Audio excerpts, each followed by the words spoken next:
Friday mornings were a picture of routine. My life ran on structure. Precision was the backbone of my success as a local contractor. That Friday was no different until I realized, halfway to the office, that I'd left an important contract at home. My assistant's reminder had come with the edge of exasperation, and I couldn't blame her. I prided myself on having my life together, yet this was the second slip that week. Muttering under my breath, I turned the car around. My wife, Claire, would be out for her regular Friday tennis match. For the past year, she'd taken to playing doubles with a group of women at the country club. It was a routine she never missed, a way to stay active and socialize, she'd said, as our girls were grown and living their own lives. I never begrudged her the time. After all, Claire had supported me through years of late nights and long hours, and now that we were comfortably well off, I wanted her to enjoy herself. As I turned onto our street, a familiar silver SUV caught my eye. Claire's car, unmistakable with its custom license plate, zipped past me in the opposite direction. I checked the dashboard clock. 9:12 a.m. Her match should have just started, not ended. I frowned. The sight of her car leaving our neighborhood unexpectedly planting a seed of unease. I rationalized it as a forgotten racket or a change of plans. Claire was spontaneous at times, far more than me, but something about the hurried way she drove gnawed at me. Pushing the thought aside, I continued home. Whatever it was could wait. My priority was the contract. The moment I stepped through the front door, I knew something was wrong. The unmistakable smell of smoke clawed at my throat, and I froze, senses on high alert. Following the acrid scent, I hurried through the hall toward the back of the house, where the summer room was located. The sight of the flames stopped me in my tracks. The room, the one we'd built together as a retreat, was engulfed. The wicker furniture, her prized potted palms, and the curtains she'd picked out, all of it was ablaze, the fire climbing the walls like some ravenous beast. My instincts kicked in, and I rushed toward the kitchen to grab the fire extinguisher. By the time I returned, I knew it was no use. The fire had taken hold, and my attempts to fight it were pathetic against its force. Choking on smoke, I stumbled back, hands shaking as I fumbled for my phone. I needed to call 911. But then, the reason for my trip home resurfaced. The contract, it was still in my office. Against my better judgment, I raced through the house, keeping low to avoid the thickening smoke. Reaching the office, I yanked open the desk drawer, pulling out the folder containing the paperwork. My gaze flickered to the corner where the safe stood. I hesitated. Inside that safe was more than just money. It held the safety net of my business, a buffer I'd painstakingly built over the years. Despite the fire, I punched in the code. When the door swung open, I froze. The cash was gone. Stacks of hundreds carefully bundled and counted gone. My heart pounded as my mind raced. I could have sworn I'd checked it just days earlier. I'd been planning to deposit some of it the following Monday. Where had it gone? The thought that Claire could have taken it briefly surfaced, but I dismissed it as quickly as it came. She wouldn't. She knew how much that money meant, not just to me, but to us. My chest felt tight, and it wasn't just from the smoke. Something was wrong, terribly wrong. As I turned to leave, my eyes landed on a framed photo of Emily, our youngest daughter. It was from her college graduation, the one Claire had insisted on framing for the office. Without thinking, I grabbed it, tucking it under my arm like it was a lifeline. The fire's growl grew louder as I staggered outside. The fresh air hit my lungs like a hammer, and I doubled over, coughing uncontrollably. Fumbling with my phone, I called 911. 911. What's your emergency? There's a fire at my house. I croaked, giving them the address. When the operator asked if I knew what might have started it, I hesitated. Should I mention the missing cash? Should I say I'd seen Claire driving away? Not at the gym like she should have been? No, not yet. It didn't make sense, and I needed time to think. As the wail of sirens approached, I stood in the driveway, clutching Emily's portrait and staring at the growing inferno that was consuming my home. I should have felt relief that I'd made it out, but all I could feel was dread. Something was off. The fire wasn't an accident. The cash didn't just vanish. And Claire, she wasn't where she said she'd be. My mind whirled with questions, each more unsettling than the last. By the time the fire was extinguished at 1 p.m., the house looked like a shell of its former self. The summer room was a total loss, reduced to charred beams and smoldering debris, and the fire had spread far enough to leave significant damage in the adjoining rooms. The firefighters were efficient, but the smell of smoke and ash lingered, clinging to every surface and filling the air with a heavy, acrid weight. I stood in the driveway, watching as the fire chief approached, clipboard in hand. His expression was grim. "Looks like the fire started in the summer room," he said. "Could have been electrical, faulty wiring, or maybe an overloaded outlet. We'll investigate further, but right now, that's the best guess." I nodded, barely hearing him. My thoughts were elsewhere, turning over the pieces of the day. The flames, the missing cash, and Claire driving away from the neighborhood that morning. I hadn't told the fire chief or anyone else about the safe or the money. "Not yet." "Thank you," I muttered, shaking his hand before he walked back to his crew. I stayed there, standing in the shadow of my ruined house, feeling as though the ground beneath me had shifted. At about 4 p.m., Claire arrived. Her silver SUV pulled into the driveway, her face pale as she stepped out of the car. She looked around, her hand flying to her mouth as she took in the wreckage. "Jacob, what happened?" she gasped, rushing toward me. I stood still, my arms crossed. "There was a fire," I said flatly. "It started in the summer room." She stopped short, her eyes wide. "The summer room? Oh my God, Jacob, that's terrible." Her voice wavered, but it was her expression that I focused on. The shock seemed genuine, but something about it felt exaggerated, almost theatrical. I just got your message. I came as soon as I could," she added. I frowned. "I called you several times." She hesitated, brushing her hair back with a nervous laugh. "Oh, I must have had my phone on silent during lunch with the girls. You know how noisy it gets." I didn't respond. I just watched her as she glanced over at the house, wringing her hands. "Everything's gone, isn't it?" she whispered. "All the furniture, the plants, the photos." "It's bad," I said. "The house is uninhabitable. We're lucky it didn't take everything." She shook her head, tears glistening in her eyes. "I can't believe this. How could this happen? Did they say what caused it?" "The fire chief thinks it might have been electrical. He's investigating." For a moment, she seemed to sag with relief. "At least it wasn't something intentional," she murmured, almost to herself. Then, catching my expression, she straightened. "What do we do now? Where do we go?" "We can't stay here," I said, my voice firm. "I packed a few things earlier. We'll head to the country house for now." Claire nodded quickly. "That's a good idea. We'll figure everything out there." By the time we reached the country house, the sun was setting, casting long shadows over the driveway. The familiar cedar cabin stood against the backdrop of the woods, its rustic charm a sharp contrast to the chaos we'd left behind. Normally, the sight of this place would bring a sense of calm, but tonight, it felt different. I unloaded the car while Claire walked through the house, her footsteps echoing in the quiet. She called out from the kitchen, "I forgot how much I love it here. It's been too long since we've come out." I grunted in response, setting the bags down in the bedroom. I was too preoccupied to engage in small talk. The safe, the fire, the sight of Claire's car leaving that morning, it all churned in my mind, forming a storm I couldn't ignore. After dinner, Claire poured herself a glass of wine and settled into the armchair by the fireplace. She swirled the glass idly, staring at the flames. "Do you think we'll be able to fix it?" she asked softly. "You glance to here. The house." She nodded. "It's been our home for so long. I can't imagine starting over somewhere else." "We'll figure it out," I said, though my tone lacked conviction. Claire turned to look at me, her brow furrowed. "You've been quiet all day. Is something bothering you?" I hesitated, then shook my head, just trying to wrap my head around everything. The fire, the damage, it's a lot to take in.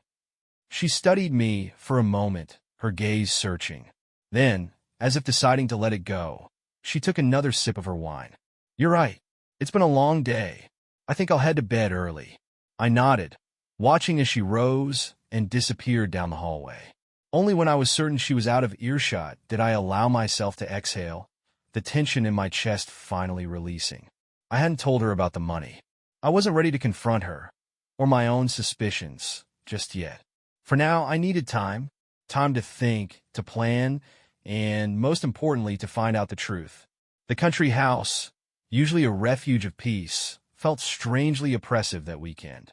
Every creak of the old wooden floors, every whisper of wind through the pine trees, seemed louder in the silence between Claire and me. She spent the next day busying herself with small tasks, arranging the kitchen, watering plants she had brought from the city, even sweeping the front porch as though the weight of the fire hadn't settled on her shoulders. I, on the other hand, couldn't stop thinking about the missing cash. The safe had been locked. I was meticulous about checking it, especially before leaving for extended periods. The idea that it could have been empty when I opened it after the fire was impossible to reconcile with the routine I'd followed for years. Yet there was gone with no explanation. I kept the revelation to myself, though the secret gnawed at me. Claire's nonchalance about the fire, her failure to answer my calls, and the sight of her car leaving the neighborhood Friday morning played over in my mind like a broken record. Still, I hesitated to confront her. If I accused her and I was wrong, the fallout could shatter what remained of our already strained connection. The following day, Sunday, Claire announced she was meeting friends for lunch in town. "Just a quick catch-up," she said breezily, grabbing her purse. "I won't be long." I nodded, keeping my face neutral. "Sounds good."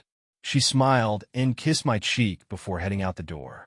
As soon as her car disappeared down the driveway, I grabbed my phone and dialed Sarah, our eldest daughter. "Dad?"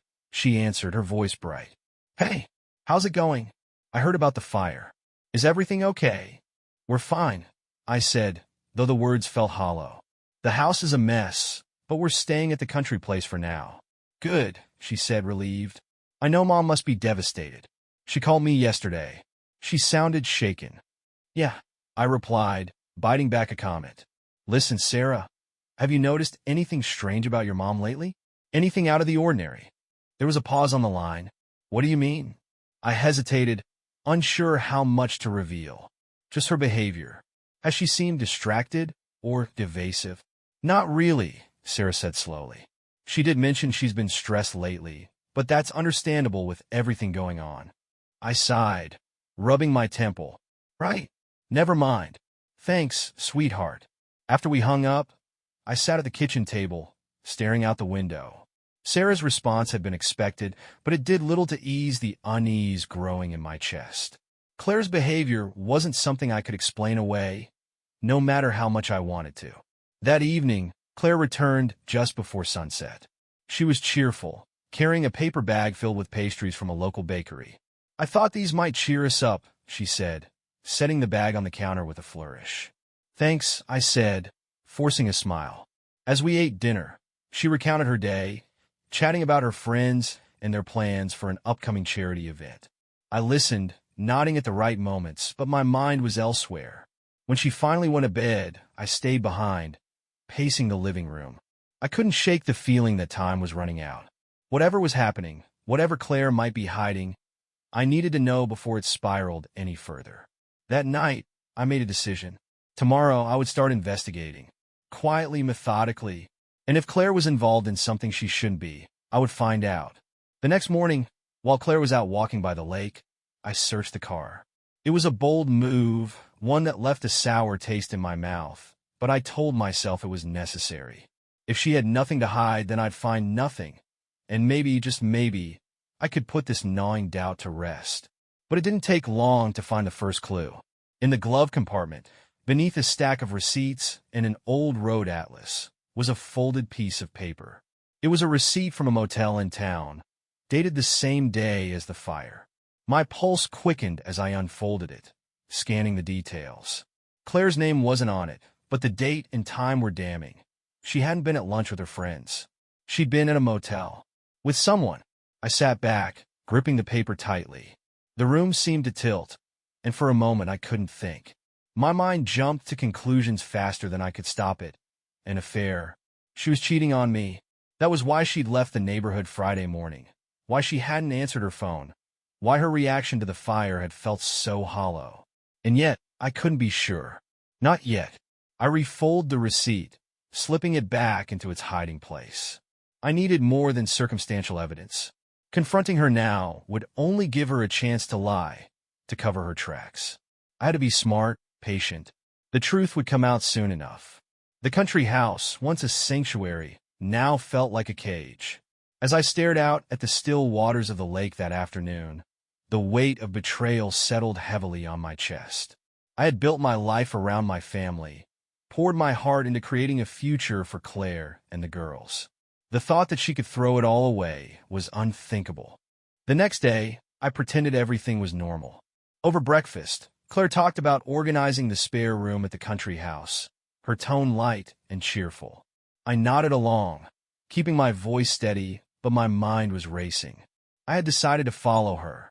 I'd been hesitant before, afraid of what I might find, but the receipt had changed everything. If Claire was hiding something, I needed to know. By mid-morning, she announced she was heading into town to run errands. "Just groceries and a few things for the house," she said, grabbing her keys. I kept my tone casual. "Do you want me to come with you?" She smiled, shaking her head. "No need. You deserve a break after all this stress." "I won't be long." I watched her leave, waiting until the sound of her car faded down the driveway before grabbing my own keys. My heart pounded as I started the engine, my hands gripping the steering wheel tightly. I followed at a distance, careful to keep her car in sight without drawing attention to myself. Claire drove into town, turning on a main street before pulling into a small shopping plaza. I parked a block away. From my vantage point, I watched as she entered a boutique, her movements unhurried, her expression calm. For a moment, I felt foolish. Maybe she really was just running errands. Maybe the receipt was a misunderstanding. But then, after about 10 minutes, she came out of the store and glanced around. Her movements were subtle, but to me, they screamed caution. She walked to her car, climbed in, and drove off, not toward the grocery store, as she'd said, but in the opposite direction, toward the edge of town. I followed her again, keeping my distance. She drove past the strip malls and coffee shops, past the rows of houses, until the town gave way to open fields and winding roads. My chest tightened as I realized where she was headed. The motel. The neon sign for Lakeside Lodge came into view, its blinking letters casting eerie shadows in the afternoon light. Claire's car pulled into the parking lot, and I parked just out of sight, my pulse pounding in my ears. From where I sat, I watched as she stepped out of the car, smoothed her hair, and walked toward one of the rooms.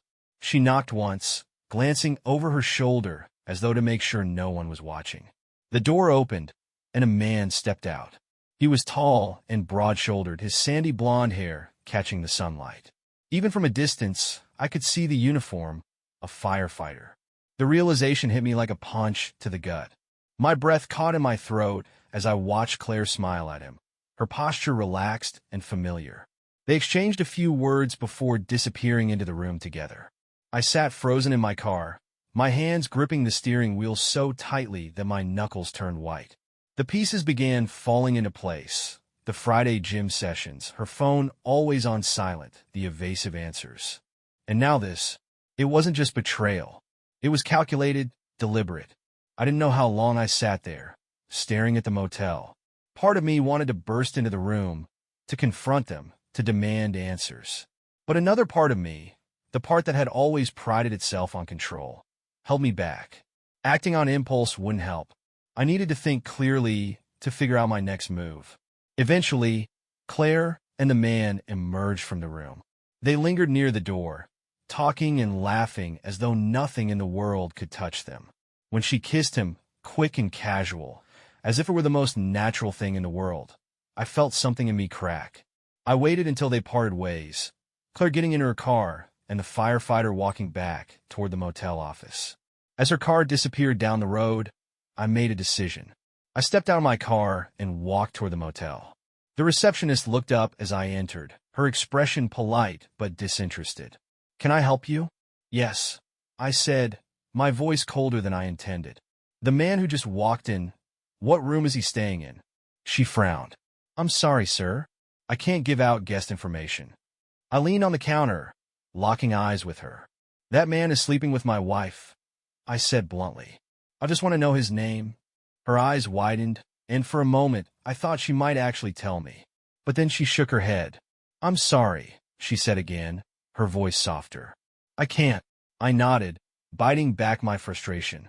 Fine, I said, turning to leave. But as I walked out, I made a mental note of the firefighter's face. I didn't need his name, not yet. I had seen enough to take the next step. That night, back at the country house, Claire was unusually affectionate. She kissed my cheek as I washed the dishes, her arms wrapping around my waist. Thanks for holding down the fort today, she said, her voice warm. I'm so lucky to have you. I forced a smile, though it felt like a mask. Of course, I said. We're in this together. The next morning, I woke early, my mind still buzzing from the events of the previous day. Claire was still asleep, her breathing steady, her face serene. I watched her for a moment, trying to reconcile the woman I'd built my life with and the one I'd seen at the motel. I couldn't. The two versions of her felt worlds apart, and the gap between them left me adrift. After slipping out of bed quietly, I made my way to the kitchen, pouring myself a cup of coffee. The house was silent, save for the soft rustling of the wind outside. I stared out the window at the lake, the calm water mocking the storm inside me. It was time to act. I spent the morning making calls. First to my lawyer, under the guise of updating my will, though I had other questions in mind. Then to a private investigator I'd worked with years ago during a business dispute. I explained the situation in broad terms, keeping my emotions in check. I need answers, I told him, quickly and discreetly. Understood, he replied. Send me whatever information you have. By noon, I'd sent him the motel receipt and a brief description of the firefighter I'd seen with Claire. I didn't mention her by name. Something about putting it all into words felt too final, too damning. The investigator assured me he'd start immediately. Claire spent the day acting as though nothing had changed. She chatted about her plans for the country house, suggesting we repaint the shutters or clear the overgrown garden. I nodded along, my responses automatic, my mind elsewhere. Every smile she gave me, every light touch on my arm, felt like a test of my patience. But the worst part was that I still wanted to believe her. Despite everything I'd seen, part of me clung to the hope that there was some explanation, something that would absolve her of the guilt weighing heavily in my chest. That evening, I decided to push her gently, to see if she'd give anything away. As we sat on the porch, the sun dipping below the horizon, I turned to her. Claire, I began, keeping my tone casual. Have you thought about what we'll do if the house can't be salvaged? She glanced at me, her brow furrowing. What do you mean? Of course it can be salvaged. The insurance will cover everything. But what if it doesn't? I pressed. What if we have to start over somewhere new? She hesitated, her wineglass halfway to her lips. We'll cross that bridge when we come to it, she said lightly, though her tone was a little too breezy. Why do you ask? I shrugged. Just thinking ahead, a fire like that, it makes you realize how fragile everything is, how quickly it can all disappear. Her smile faltered for a fraction of a second before she recovered. That's true, she said softly. But we'll get through it. We always do. I nodded, though her words rang hollow. She hadn't denied anything outright, but the way she deflected my questions set off warning bells. Either she was hiding something, or she thought I was. The next week, the private investigator called with an update. Your instincts were right, he said without preamble.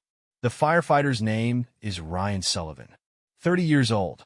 Works at Station 14 in town. I gritted my teeth, gripping the phone tightly. And he's been seeing Claire for months, the investigator continued. They meet at the motel almost every Friday. Sometimes more often. I've got photos, timestamps, everything. My stomach churned, though I'd expected as much. Do you know if he has any connection to the fire? I asked, my voice tight. Not yet, he admitted. But I'll dig deeper. If they were involved in anything illegal, I'll find it. I hung up, my mind racing. Months. While I'd been working, trusting her, she'd been lying to my face. And Ryan Sullivan. young, cocky, and bold enough to flaunt their affair, was part of it. But the fire, that was the piece I couldn't let go of. If they had something to do with it, if Claire had helped set our house ablaze, I needed to know. The missing cash from the safe only deepened my suspicion. That evening, Claire announced she was going out for drinks with friends. "It'll be a nice distraction," she said, slipping on a pair of heels. "You don't mind, do you?" I forced a smile. "Of course not. Have fun." As soon as her car disappeared down the driveway, I grabbed my keys and followed her. This time I wasn't holding back. I stayed close enough to see her taillights, my pulse quickening as she turned onto the highway. She didn't head toward town. Instead, she took the same route as before, toward the motel. My hands clenched the steering wheel, my knuckles white as I followed her into the parking lot. She parked near the back, in the shadows, and I pulled into a spot where I could watch unnoticed. I saw her get out of the car, smoothing her dress and glancing around before walking toward one of the rooms. Room 214. I waited, my heart pounding, as she knocked softly. The door opened, and Ryan Sullivan stood there, his uniform unbuttoned at the collar, a cocky grin spreading across his face. He pulled her inside, the door closing behind them. My hands trembled on the steering wheel. I felt as if the air had been sucked out of the car, replaced by a suffocating weight of anger and heartbreak. Every rational thought fled my mind, replaced by the raw, undeniable reality of what I'd just witnessed. I couldn't wait any longer. I needed to see it for myself. I climbed out of the car, my footsteps silent as I approached the room. The curtains were drawn, but a sliver of light peeked through a gap in the fabric. As I neared the window, muffled voices reached my ears. Her voice, his voice, then laughter. And then it happened. I peered through the gap in the curtains, my chest tightening as I saw them together. The intimacy, the passion, it was as though I'd been stabbed in the chest. Claire wasn't just betraying me. She was reveling in it, completely unaware of the pain she was causing. The scene unfolded like a nightmare I couldn't escape. I wanted to look away, to storm in and put an end to it, but I couldn't move. My feet were rooted to the ground, my mind struggling to process what I was seeing. This was the woman I'd loved, trusted, and built a life with. And now she was giving herself to another man as if our history meant nothing. I sat in the car, my chest heaving as I tried to calm the storm raging inside me. The betrayal was undeniable, but anger alone wouldn't fix this. Bursting into the room unprepared would give Claire the opportunity to twist the narrative, to lie her way out of what I already knew. If I wanted to confront her, I needed proof, something she couldn't deny, something indisputable. My phone sat on the passenger seat, its black screen reflecting my hardened expression. I grabbed it, my fingers trembling, and opened the camera app. My heart pounded as I stepped out of the car, my every movement deliberate and controlled. I circled back to the window, keeping low, careful not to make a sound. Through the gap in the curtains, I could still see them. Ryan was seated on the edge of the bed, his fire department shirt hanging open, revealing a muscular chest that seemed to mock me with every movement. Claire stood in front of him, her hands on his shoulders, her face tilted toward his as she laughed at something he said. The intimacy between them was undeniable, a sharp contrast to the cold distance she'd shown me in recent months. I hit record. The camera captured everything. Their closeness, the way her fingers trailed along his arm, the laughter that rang out like a cruel echo in my ears. And then, as if to confirm my worst fears, Claire leaned in, her lips meeting his in a kiss that left no room for doubt. The casual passion of it, the ease with which they moved together, tore through me like a blade. I zoomed in slightly, ensuring the video caught their faces clearly. My hand shook, but I steadied it against the windowsill, determined to document every second. The recording continued as Ryan pulled Claire onto the bed, their movements growing more intimate, more telling. My breath hitched, but I kept filming, the weight of the betrayal pressing down on me like a vice. I couldn't watch anymore. Stopping the recording, I slipped the phone back into my pocket and stood there, my mind racing. Part of me wanted to leave, to drive away and never look back. But the other part, the part that had been simmering in rage since the fire, since the missing money, refused to let them get away with it. I had my proof. Now it was time for answers. I marched to the motel room door, my footsteps heavy and purposeful. My knuckles rapped against the door once, twice. Inside, I heard a muffled voice, Ryan's, followed by the shuffle of movement. My pulse thundered in my ears as I waited, each passing second feeding the fire inside me. The door cracked open, and Ryan's face appeared, his expression shifting from confusion to alarm as he recognized me. "Jacob," he said, his voice unsure. "What are you?" I didn't give him a chance to finish. I shoved the door open, stepping into the room with a force that sent him stumbling backward. Claire, who had been seated on the bed, gasped, clutching the sheet to her chest as her face drained of color. "What the hell is this?" I demanded, my voice low but trembling with fury. I looked between the two of them, my eyes burning with betrayal. "What are you doing here, Claire?" "Jacob, I can explain," she stammered, her words tumbling over each other in a desperate attempt to regain control. I raised a hand, cutting her off.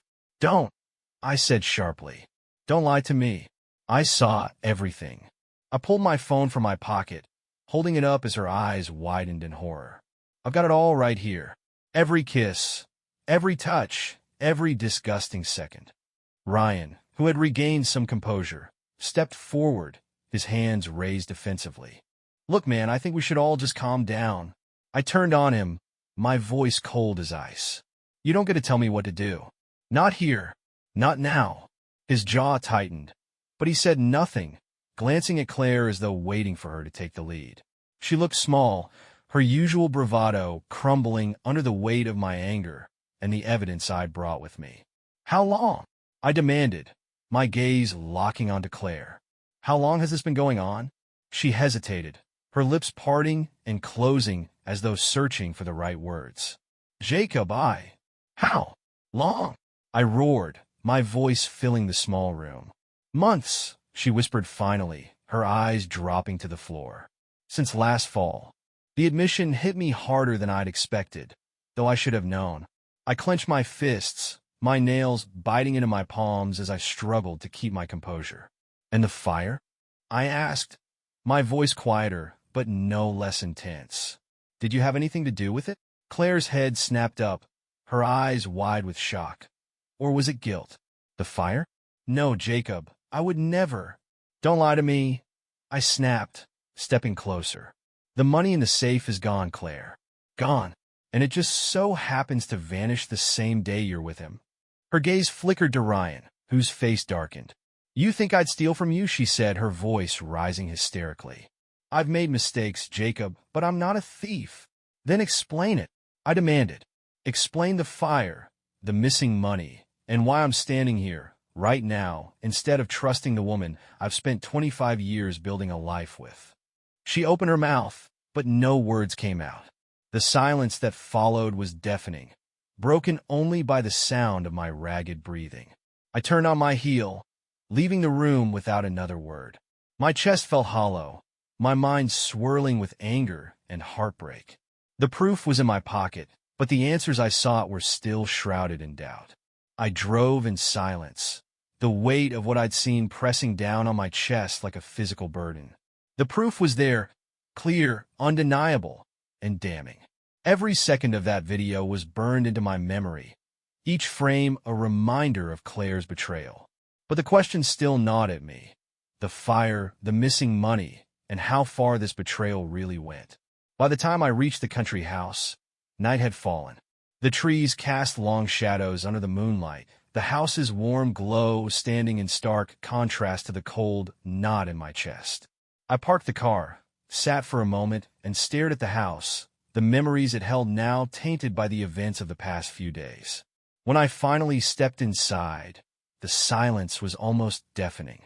I sank into the chair by the fireplace, my mind replaying everything: the fire, the safe, the sight of Claire and Ryan together. Every piece seemed connected, yet I couldn't see the full picture. The next morning, Claire returned. I was already awake, sitting at the kitchen table with a cup of coffee. I'd spent most of the night replaying the video, the evidence a grim reminder of what needed to be done. As the sound of her car pulling into the driveway reached my ears, I set the mug down, bracing myself for what was to come. She entered the house cautiously, her steps hesitant as she caught sight of me. "Good morning," she said, her voice softer than usual. I didn't respond. I just watched her, my gaze unflinching. She set her bag on the counter and turned to me, her smile faltering under the weight of my stare. "Jacob, Sit down," I said, my tone sharp and cold. Her eyes widened, but she complied, taking a seat across from me at the table. For a moment, neither of us spoke. The air between us was thick with tension, the unspoken truths hanging heavily over us. Her face paled, and her hands trembled as she clasped them together. "Jacob, Don't," I interrupted, pulling out my phone and setting it on the table. "Don't insult me with more lies. I have it all here. The video. Every second." She stared at the phone as though it were a weapon, her breath hitching. "I can explain." "Explain?" I leaned forward, my voice rising. "Explain how you've been sneaking around behind my back for months? How you've been meeting him while I've been working, trusting you." Tears welled in her eyes, but I didn't let up. "Explain the fire. Explain the missing money." She froze at that, her expression shifting from guilt to something darker. "The fire?" she repeated, her voice barely a whisper. "You think I had something to do with that? Tell me I'm wrong," I challenged. "Convince me that it's just a coincidence. That the money vanishes the same day you're with him. That the fire starts in a room no one's been in for days." Her face crumpled, tears spilling down her cheeks. "I didn't know about the money," she said, her voice trembling. "I swear, Jacob, I didn't even know it was missing." I studied her carefully, searching for any sign of deceit. Her tears, her trembling hands, they seemed genuine. But after what I'd seen, I couldn't trust her anymore. The woman sitting across from me wasn't the Claire I'd married. She was a stranger. "I want the truth," I said, my voice cold. "All of it," she sobbed, her hands clutching at the edge of the table. "I told you the truth, Jacob. I made a mistake, a terrible mistake, but I had nothing to do with the fire. Please, you have to believe me." I leaned back, the weight of her words settling heavily on my chest. I wanted to believe her. I wanted to believe that at the very least, she wasn't capable of something so destructive. But my trust had been shattered, and her pleas did little to mend it. Claire retreated to the bedroom shortly after, leaving me alone in the kitchen. The quiet of the house felt oppressive, the sound of her muffled sobs echoing faintly down the hall. I sat there for a long time, staring at the phone in front of me. She denied any involvement in the fire, but the timing was too convenient to ignore. The missing money, the arson, her affair, was all connected. I could feel it. The house was quiet the next morning, the tension between Claire and me thick enough to cut with a knife. She stayed in the bedroom, the door closed, her presence a muted shadow in the background. I had nothing more to say to her, and I doubted she had any words that could undo what had been done. By mid-morning, my phone buzzed. It was the private investigator. "Jacob, I've got something," he said, his voice steady but serious. "You're going to want to see this." My stomach tightened. "What is it?" "I've been looking into the firefighter, Ryan Sullivan. He's got a record, small stuff when he was younger. Fights, a DUI, that kind of thing. But the interesting part is his recent financial activity. He deposited a significant amount of cash into his account a few days after the fire." I stiffened. "How much?" "20,000, the investigator replied. "And I found a few other deposits over the past year. Smaller amounts, but consistent. All cash." My blood ran cold. "And Claire?" "Nothing unusual in her accounts," he said. "But that doesn't mean she's uninvolved. She could have been a conduit or unaware of how far Ryan was taking things." "Keep digging," I said, my voice tight. "I need everything you can find." After a few days, as I sat in the kitchen, my phone buzzed on the counter. The number was unfamiliar, but the urgency in my chest told me to pick it up. "Jacob Reynolds," I said, my voice heavy with exhaustion. "Mr. Reynolds, this is Detective Laura Hayes with the County Arson Investigation Unit. We've been reviewing the fire at your home, and I'd like to discuss our findings with you." I straightened in my chair, gripping the phone tighter. "What did you find?" "We've determined that the fire was intentionally set," she said, her tone firm but professional. "It wasn't caused by faulty wiring or an accident. Whoever started it knew what they were doing. It was a professional job." A chill ran down my spine. "You're sure?" "Yes," Detective Hayes replied. "We'd like you to come down to the station to talk about potential suspects. Can you come in today?" I hesitated for only a moment. "I'll be there." The drive to the station felt like an eternity, the weight of the call pressing down on me with every passing mile. When I arrived, Detective Hayes met me in the lobby, her sharp eyes assessing me as she led me to an interview room. The space was stark and sterile, a metal table and 2 chairs the only furniture in the room. "Mr. Reynolds, thank you for coming," she said as we sat down. "I want to start by asking if you have any idea who might want to harm you or your property." I took a deep breath, the words catching in my throat. I wasn't sure how much to tell her, but the image of Claire and Ryan at the motel flashed through my mind, solidifying my resolve. "There's someone," I said, my voice steady. "My wife's lover, a firefighter named Ryan Sullivan." Detective Hayes's eyebrows lifted slightly, but she maintained her composure. "Your wife's lover?" "Yes," I said firmly. "I found out about the affair recently. He works at Station 14 in town, and from what I've learned, he has a history of trouble. The night of the fire, I found out money was missing from my safe, $50,000. A private investigator I hired uncovered that Ryan deposited $20,000 in cash into his account just days after the fire." Her pen moved quickly across her notepad. "That's a significant lead. Do you believe your wife was involved in this?" I hesitated, the weight of the question hanging in the air. "I don't know," I admitted. "She denies knowing anything about the fire or the money, but I can't be sure anymore. I have proof of the affair and plenty of reasons to suspect him." Detective Hayes leaned back, her pen tapping against the notebook. "If this man is a firefighter, he'd know how to set a fire and make it look accidental. And the cash deposits you mentioned are certainly suspicious." She looked me in the eye. "We'll need to investigate this Ryan Sullivan further. And if your wife is connected, we'll uncover that as well. Do you have any other evidence we should know about?" I hesitated for only a moment before pulling out my phone. "I have a video," I said, my voice cold. "Proof of the affair. It was recorded at a motel." She nodded, taking the phone and reviewing the footage in silence. Her expression remained neutral, but I could see the wheels turning in her mind as she handed the device back to me. "This is helpful," she said. "We'll start by looking into Ryan Sullivan's finances, his work schedule, and any connections he may have to the fire. If we need additional statements or evidence, we'll contact you." I nodded, feeling a strange mix of relief and dread. "Do whatever you need to. I want the truth." When I left the station, the weight of the investigation hung heavily on my shoulders. The fact that the fire had been a deliberate act wasn't just a confirmation of my fears. It was a devastating blow to everything I thought I knew about my life. Ryan was the prime suspect now, but whether Claire had been complicit remained the question that haunted me.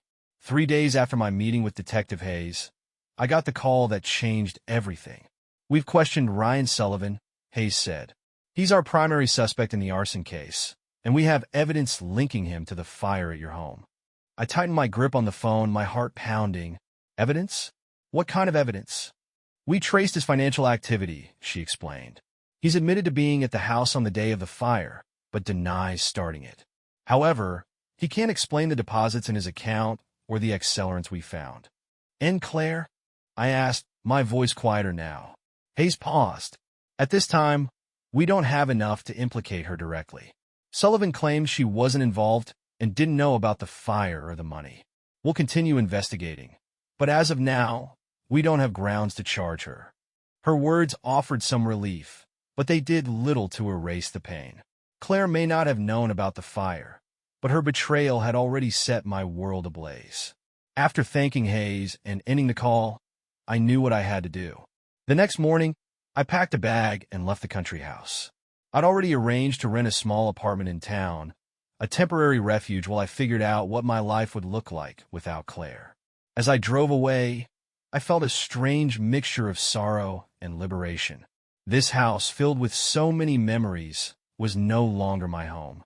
I didn't tell Claire I was leaving, She found out hours later when I sent her a text. I've moved out. We need to talk tonight. That evening, Claire showed up at the apartment.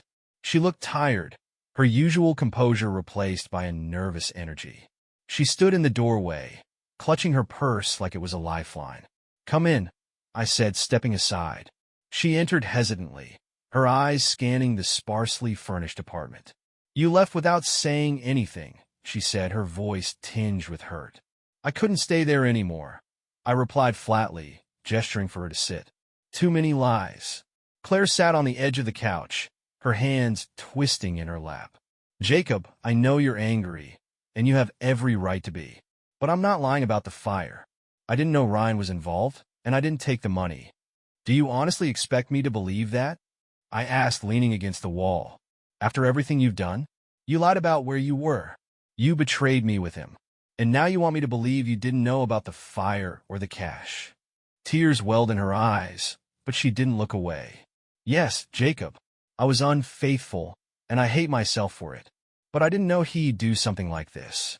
I didn't even know about the money." "Unfaithful is an understatement," I said coldly. "You didn't just betray me.